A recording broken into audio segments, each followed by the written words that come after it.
Assalamualaikum warahmatullahi wabarakatuh. Saya Yunisa Putri Zwananda dengan NIM 230304257. Saya dari Fakultas Ekonomi dan Bisnis Prodi Manajemen. Video ini saya buat untuk memenuhi tugas UTS mata kuliah Manajemen, Teknologi dan Informasi. Welcome to the Baseface Network. Kenapa saya memilih Prodi Manajemen? Karena Prodi Manajemen memiliki ruang lingkup kerja yang luas. Dalam Prodi Manajemen, kita mendapatkan ilmu untuk mengelola sumber secara efektif. Prodi Manajemen juga bisa melatih keterampilan, kepemimpinan, dan komunikasi yang baik.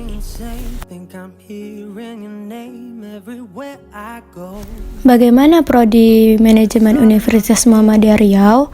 Prodi Manajemen di UMRI sudah terakreditasi B, yang artinya Prodi Manajemen di UMRI sudah bagus. Pembelajaran yang terkait pun sudah cukup untuk bekal pada saat di dunia kerja.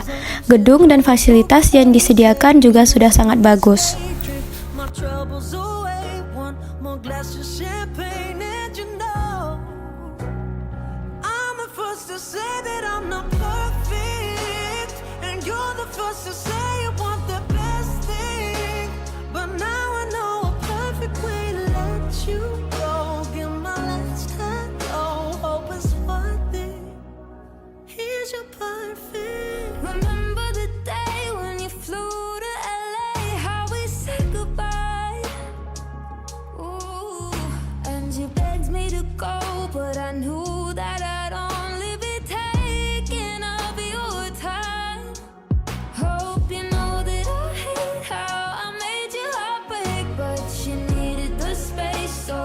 Pushed you away, and I'm happy to say that you're doing so great on your own.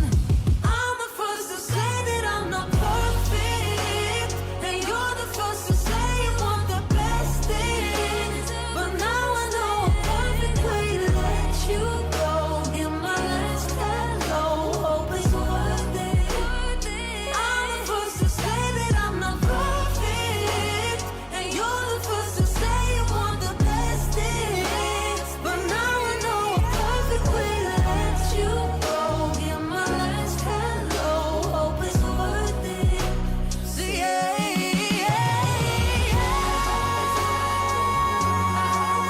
Pertama-tama saya akan menjelaskan pengertian teknologi informasi, perlunya teknologi informasi dan sistem informasi.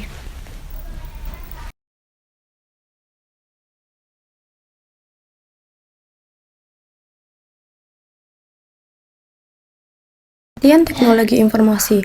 Teknologi informasi adalah suatu teknologi yang merupakan hasil gabungan dari jalur komunikasi berkecepatan tinggi dengan komputasi atau komputer, yang mana jalur komunikasi tersebut membawa video, suara, dan data. Perlunya teknologi informasi, lebih mudahnya dan cepatnya dalam melakukan proses komunikasi. Proses perdagangan dapat dilakukan secara elektronik. Mudahnya akses terhadap suatu informasi. Pekerjaan bisa dilakukan secara daring. Bahkan lingkungan pun menjadi lebih terjaga dikarenakan penggunaan kertas yang lebih sedikit. Meningkatkan kompleksitas dari tugas manajemen. Yang pertama planning, yang kedua organizing, yang ketiga accounting, yang keempat direction, yang kelima controlling. Pengaruh globalisasi. Globalisasi adalah sebuah proses integrasi dalam lingkup dunia yang terjadi dikarenakan pertukaran pemikiran, produk, pandangan dunia, dan berbagai macam aspek kebudayaan lainnya. Sistem informasi. Sistem informasi adalah serangkaian komponen yang bekerja bersama untuk mengumpulkan, mengelola, menyimpan, memproses, dan menyebarkan informasi yang diperlukan untuk mendukung pengambilan keputusan dalam suatu organisasi atau identitas.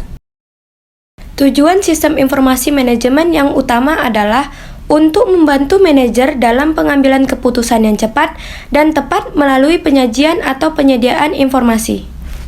Hardware atau perangkat keras adalah bagian komputer yang bisa kita lihat wujud fisiknya.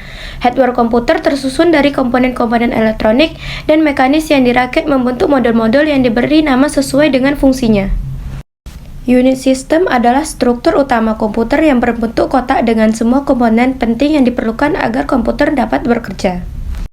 Perangkat komunikasi adalah komponen perangkat yang digunakan untuk bertukar informasi ataupun data baik melalui PC ataupun perangkat mobil. Salah satu contoh adalah modem berfungsi untuk mengakses internet pada PC. Perangkat lunak atau peranti lunak adalah istilah khusus untuk data yang diformat dan disimpan secara digital, termasuk program komputer, dokumentasinya, dan berbagai informasi yang bisa dibaca dan ditulis oleh komputer. Jenis aplikasi perangkat lunak. Yang pertama, perangkat lunak sistem operasi. Yang kedua, perangkat lunak driver. Yang ketiga, perangkat lunak aplikasi. Yang keempat, bahasa programan. Pengambilan keputusan di level manajemen. Pengambilan keputusan merupakan suatu hasil dari proses meyakini atau kognitif yang membawa seseorang yang terlibat ke dalam pemilihan sebuah rangkaian aksi dari beberapa alternatif pemecahan masalah yang ada. Tipe-tipe pengambilan keputusan. Yang pertama, terstruktur merupakan keputusan yang rutin sehingga dapat membentuk sebuah program penyelesaian. Yang kedua, setengah struktur merupakan perpaduan antara keputusan terstruktur dan tidak terstruktur. Yang ketiga, tidak struktur merupakan keputusan yang tidak dapat diprogram dan tidak selalu dapat terjadi. Sistem penunjang keputusan. Sistem penunjang keputusan merupakan sistem yang dapat membantu pada saat pengambilan keputusan dalam bisnis atau organisasi. Data. Data adalah bentuk informasi dengan bahasa tertentu yang telah diolah secara efisien. Dapat berupa subjek tunggal maupun sepemerayan subjek plural yang digunakan dalam suatu proses tertentu. Informasi adalah hasil dari data yang telah diproses demikian rupa sehingga dapat memberikan pengetahuan kepada yang menerimanya.